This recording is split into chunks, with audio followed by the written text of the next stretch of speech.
அனைவருக்கும் வணக்கம். சற்று முன்பு தமிழக அரசு இன்று வெளியிட்டுள்ள முக்கியமான 12 அறிவிப்புகள் என்னென்ன என்பது குறித்த விரிவான விளக்கத்தை இவ்வீடியோவில் காணலாம். வீடியோவை கடைசி வரை ஸ்கிப் செய்யாமல் பார்க்கவும். நமது சேனலை முதல் முறையாக பார்ப்பவராக இருப்பின் சேனலை சப்ஸ்கிரைப் செய்து கொள்ளுங்கள். பக்கத்தில் உள்ள பெல் ஐக்கனையும் கிளிக் செய்து கொள்ளுங்கள். மறக்காமல் இந்த வீடியோவிற்கு லைக் செய்துவிடுங்கள். வாங்க வீடியோக்குள்ளே போகலாம். முதல் அறிவிப்பு: பொதுமக்களிடமிருந்து பெறப்படும் அனைத்து மனுக்களும் 30 நாட்களுக்கு மேல் நிலுவையில் இருக்கக்கூடாது. தங்களது துறை சார்ந்த முக்கிய விவகாரங்கள் குறித்து அமைச்சர்களுக்கு அவ்வப்போது தகவல் வழங்க வேண்டும் என அனைத்து துறை செயலாளர்கள் மற்றும் துறைகளின் தலைவர்களுக்கு தமிழக அரசு உத்தரவிட்டுள்ளது. இரண்டாவது அறிவிப்பு: நாடு முழுவதும் வர்த்தக சிலிண்டரின் விலையானது 192 முதல் 209 வரை குறைக்கப்பட்டுள்ளது. சென்னையில் 200 ரூபாய் விலை குறைந்துள்ளது. அதன்படி கடந்த மாதம் சென்னையில் 3106 ஆக இருந்த வர்த்தக சிலிண்டர் விலையானது நேற்று 200 குறைந்து 2906 ஆக நிர்ணயிக்கப்பட்டுள்ளது. அதே சமயம் தொடர்ந்து இரண்டாவது மாதமாக வீட்டு உபயோக சிலிண்டரின் விலை குறைக்கப்படவில்லை. இதனால் கடந்த ஜூன் மாத விலையே ஆகஸ்ட் மாதத்திற்கும் நீடிக்கப்படுகிறது. மூன்றாவது அறிவிப்பு: நீட் தேர்வை எதிர்த்து போராடிய மாணவர்கள் மீது பதிவு செய்யப்பட்ட அனைத்து வழக்குகளும் ரத்து செய்யப்படுவதாக அமைச்சரான ராஜ்மோகன் தெரிவித்துள்ளார்.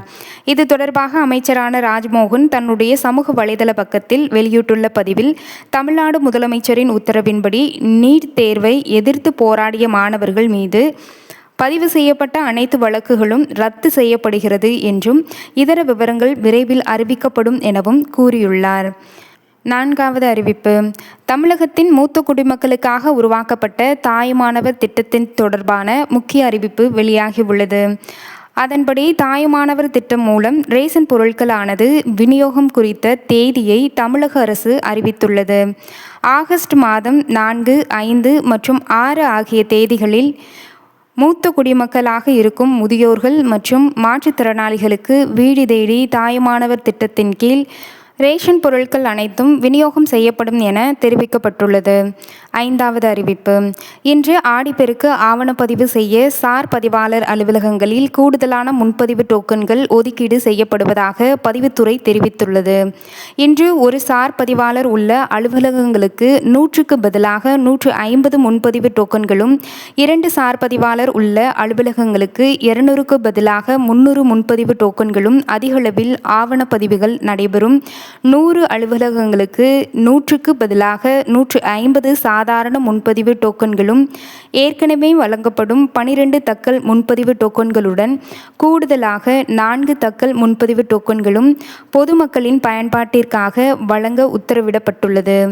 ஆறாவது அறிவிப்பு: நாடு முழுவதும் நீட் தகுதி மதிப்பெண் அடிப்படையில் நடைபெறும் MBBS, PDS படிப்புகளுக்கான மாணவர் சேர்க்கைக்கான பட்டியல் மத்திய மருத்துவ கவுன்சில் வெளியிட்டுள்ளது. அதன்படி MBBS, BDS மருத்துவ படிப்பு சேர்க்கைக்கான அகில இந்திய ஒதுக்கீட்டிற்கான தேசிய கலந்தாய்வு வரும் 4ஆம் தேதி தொடங்கி 17ஆம் தேதி வரை நடைபெறும். அகில இந்திய ஒதுக்கீட்டில் முதல் சுற்று கலந்தாய்வில் இடம் தேர்வு செய்தவர்கள் வரும் 22ஆம் தேதிக்குள் கல்லூரியில் சேர வேண்டும். அதேபோன்று மாநில ஒதுக்கீட்டிற்கான கலந்தாய்வு வரும் 13ஆம் தேதி தொடங்கி 22ஆம் தேதி வரை நடக்கிறது. மாநில ஒதுக்கீட்டிற்கான முதல் சுற்று கலந்தாய்வில் இடம் தேர்வு செய்தவர்கள் வரும் 28ஆம் தேதிக்குள் கல்லூரியில் சேர வேண்டும். இரண்டாவது சுற்றுக்கான தேசிய கலந்தாய்வு வரும் 24ஆம் தேதி முதல் செப்டம்பர் 2ஆம் தேதி வரையும், மாநில ஒதுக்கீட்டிற்கான கலந்தாய்வு ஆகஸ்ட் 31ஆம் தேதி முதல் செப்டம்பர் 8ஆம் தேதி வரையும், மூன்றாவது சுற்று கலந்தாய்வு செப்டம்பர் 10ஆம் தேதி முதல் செப்டம்பர் 18ஆம் தேதி வரையும், மாநில ஒதுக்கீட்டிற்கான கலந்தாய்வு செப்டம்பர் 16ஆம் தேதி முதல் செப்டம்பர் 26ஆம் தேதி வரை நடைபெறும் என அறிவிக்கப்பட்டுள்ளது. அதன்படி 4 கட்ட கலந்தாய்வு மற்றும் மாணவர்கள் கல்லூரிகளில் சேர்வதற்கான வாய்ப்பு அக்டோபர் 10ஆம் தேதி வரை வழங்கப்பட்டுள்ளது. தமிழகத்தை பொறுத்தவரை மருத்துவ மாணவ சேர்க்கைக்கு விண்ணப்பித்த 72,000 மாணவர்களின் விண்ணப்பங்கள் ஆய்வு செய்யப்பட்டு வருகிறது. விரைவிலேயே தரவரிசை பட்டியல் வெளியிடப்படும் என்றும் மருத்துவ மாணவ சேர்க்கை குழு தெரிவித்துள்ளது. ஏழாவது அறிவிப்பு: தமிழக கடலோர பகுதிகளின் கீழ்மட்ட வளிமண்டலத்தில் ஒரு பலவீனமான காற்றழுத்த தாழ்வு பாதை நிலவுகிறது. சராசரி கடல் மட்டத்தில் தெற்கு குஜராத்திலிருந்து வடக்கு கேரளா வரை ஒரு காற்றழுத்த தாழ்வு பாதை நிலவுகிறது. இதன் காரணமாக இன்று ஆகஸ்ட் 3ஆம் தேதி கோயம்புத்தூர், நீலகிரி, தேனி, திருவண்ணாமலை, விழுப்புரம், கடலூர் மற்றும் புதுச்சேரியில் கனமழை பெய்யக்கூடும் என வானிலை ஆய்வு மையம் கூறியுள்ளது. 4ஆம் தேதி வரை மேற்கு தொடர்ச்சி மலை மாவட்டங்கள், வட கடலோர தமிழகத்தில் ஓரிரு இடங்களில், புதுவை மற்றும் காரைக்கால் பகுதிகளிலும் மிதமான மழை முதல் கனமான மழை வரை பெய்யக்கூடும் என வானிலை ஆய்வு மையம் தெரிவித்துள்ளது. மேலும் 5 மற்றும் 6 ஆகிய தேதிகளில் மேற்கு தொடர்ச்சி மலை மாவட்டங்களில் ஓரிரு இடங்களில் மிதமான மழை பெய்யும் எனவும் வானிலை ஆய்வு மையம் தெரிவித்துள்ளது. 8வது அறிவிப்பு. தமிழகத்தில் தென்மேற்கு பருவமழை இயல்பை விட குறைவாக பெய்துள்ள நிலையில் மாநிலம் முழுவதும் குடிநீர் விநியோகத்தை உறுதி செய்யவும், வேளாண் சாகுபடி மற்றும் அத்தியாவசிய பணிகளை மேற்கொள்ளவும் 340 கோடி ரூபாய் நிதி ஒதுக்கீடு செய்துள்ளார் முதலமைச்சர் விஜய் அவர்கள். 9வது அறிவிப்பு. தீரன் சின்னமலை நினைவு நாளை முன்னிட்டு திருப்பூர் மாவட்டத்திற்கு திங்கட்கிழமையான இன்றும் ஆகஸ்ட் 3ஆம் தேதி உள்ளூர் விடுமுறை அறிவிக்கப்பட்டுள்ளது. சுதந்திர போராட்ட வீரரான தீரன் சின்னசாமியின் நினைவு நாளை முன்னிட்டு மாவட்டத்தில் உள்ள அனைத்து அரசு அலுவலகங்கள் மற்றும் அனைத்து கல்வி நிறுவனங்களுக்கும் இன்று உள்ளூர் விடுமுறை அறிவிக்கப்பட்டுள்ளது. விடுமுறையை ஈடு செய்யும் வகையில் மாவட்டத்தில் உள்ள அனைத்து அரசு அலுவலகங்கள் மற்றும் கல்வி நிறுவனங்களுக்கு ஆகஸ்ட் 22ஆம் தேதி பணி நாளாக அறிவிக்கப்படுகிறது. பள்ளி, கல்லூரிகளில் ஏற்கனவே தேர்வுகள் அறிவிக்கப்பட்டிருந்தால் இந்த விடுமுறை அறிவிப்பு பொருந்தாது என்றும் தேர்வுகள் அறிவித்தபடி நடைபெறும் என்றும் கூறியுள்ளது.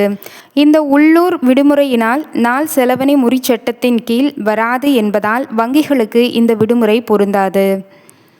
10வது அறிவிப்பு. ஆடிப்பெருக்கு விழாவை முன்னிட்டு தருமபுரி மாவட்டத்திற்கு ஆகஸ்ட் 3ஆம் தேதி உள்ளூர் விடுமுறை என மாவட்ட ஆட்சியரான சரவணன் அறிவித்துள்ளார். இந்த விடுமுறையை ஈடு செய்யும் விதமாக ஆகஸ்ட் 8ஆம் தேதி பணி நாளாக கடைபிடிக்கும்படி ஆட்சியர் அறிவித்துள்ளார். தீரன் சின்னமலை நினைவு நாள் மற்றும் ஆடிப்பெருக்கு விழாவை முன்னிட்டு சேலம் மாவட்டத்திற்கு வரும் ஆகஸ்ட் 3ஆம் தேதி உள்ளூர் விடுமுறையாக அறிவிக்கப்பட்டுள்ளது. இந்த விடுமுறையை ஈடுகட்ட ஆகஸ்ட் 22ஆம் தேதி சனிக்கிழமை வேலை நாள் எனவும் தெரிவிக்கப்பட்டுள்ளது. 11வது அறிவிப்பு. தமிழ்நாடு அரசின் நீர்வளத்துறை புதிய செயலாளராக IAS அதிகாரி பிரசாந்த் M. வடனரே நியமிக்கப்பட்டுள்ளார். முன்னதாக இப்பதவியில் இருந்து சத்யபிரதா சாஹூ மாற்றப்பட்டுள்ளார்.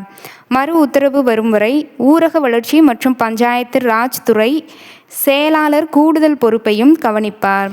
முக்கியமாக இந்த துறையில் நிர்வாகத்தை மேலும் திறன்பட செயல்படுத்தும் நோக்கில் இந்த அதிகாரி மாற்றம் செய்யப்பட்டுள்ளதாக தலைமைச் செயலக வட்டாரங்கள் தெரிவிக்கின்றன. கடைசி 12வது அறிவிப்பு. நாடாளுமன்றத்தில் நிறைவேற்றப்பட்ட வினாத்தாள் கசிவு தடுப்புச் சட்ட திருத்தத்திற்கு ஜனாதிபதியான திரௌபதி முர்மு ஒப்புதல் அளித்ததை தொடர்ந்து அமலுக்கு வந்துள்ளது. இனி வினாத்தாள் கசிவு அல்லது தேர்வுகளில் முறைகேட்டில் ஈடுபடும் நபர்களுக்கு 5 ஆண்டு முதல் 10 ஆண்டு வரை சிறை தண்டனையும் 50 லட்சம் ரூபாய் வரை அபராதமும் விதிக்கப்படும். வினாத்தாள் கசிவு தொடர்பான வழக்கு விசாரணைகள் 2 மாதத்தில் முடிக்கப்பட வேண்டும். இந்த வழக்கில் விரைவு நீதிமன்றங்களை அமைக்கவும் தண்டனைகளை அதிகரிக்கவும் மாநிலங்களுக்கு அதிகாரமும் வழங்கப்பட்டுள்ளது. இந்த 12 அறிவிப்புகளில் உங்களது மனதிற்கு பிடித்த அறிவிப்பு எது என்று கீழே கமெண்ட் செய்யவும். இத்தகவல் பயனுள்ள வகையில் அமைந்தால் மறக்காமல் லைக் செய்து விடுங்கள். இது போன்ற தினசரி தகவல்களை தெரிந்து கொள்ள நமது சேனலை சப்ஸ்கிரைப் செய்து கொள்ளுங்கள். மேலும் மகளிர் உரிமை தொகை திட்டம், 60 வயதிற்கு மேற்பட்ட மூத்த குடிமக்களுக்கான சீனியர் சிட்டிசன் ஸ்கீம்ஸ் அண்ட் அதற்கான சலுகைகள், அறிவிப்புகள் ஆகியவற்றை உடனுக்குடன் தெரிந்து கொள்ள நமது சேனலை சப்ஸ்கிரைப் செய்து கொள்ளுங்கள். நன்றி, வணக்கம்.